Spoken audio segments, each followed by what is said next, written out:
Um, my name is Will Schreiner, and I grew up in Fort Lauderdale. I moved here in 1958, and when the spring break really started in 1960, when the movie Where the Boys Are, and all of a sudden, as a kid, now I was very young in the 60s. I was actually not even born in the, I was born, but I was very young.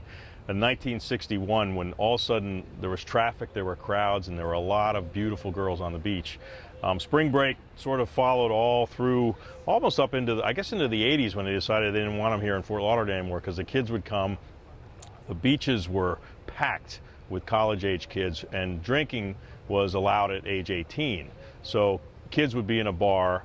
There were 10-cent drink nights, so you could go into a bar, you could buy a table full of ladies' drinks, send over a round of drinks for 60 cents. So, you know, you were a big shot in those days, because drinking was pretty much encouraged here in Fort Lauderdale. We had wet t-shirt contests, we had wild times. The hotels, all the hotels along the beach were like, I don't know, $39 for a room, but one kid would rent a room, and then there'd be 20 kids staying in the room.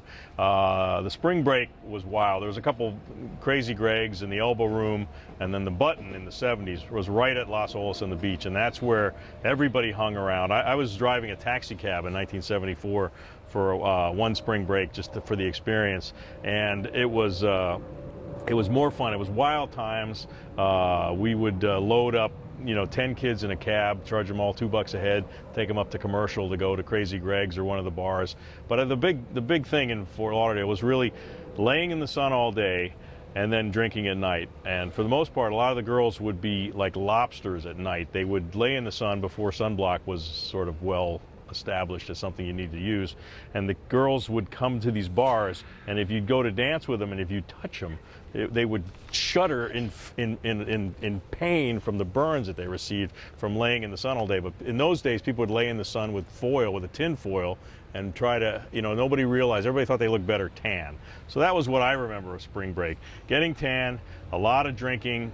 In the late into the 70s and things like that, there were other things that were introduced, in terms of party atmosphere. But Fort Lauderdale was the spring break capital. They had a substation, police station at the Hall of Fame, I think, where they would lock up the ones that had too much to drink. And somewhere, I guess it was, and Sue Gillis would know better than I, but around 1990, when they decided we don't want these kids here anymore, and the kids since have gone up to Daytona Beach and further north, where there's I guess a little less supervision. But it was a great time to be a teenager on the beach, 1970, Fort Lauderdale.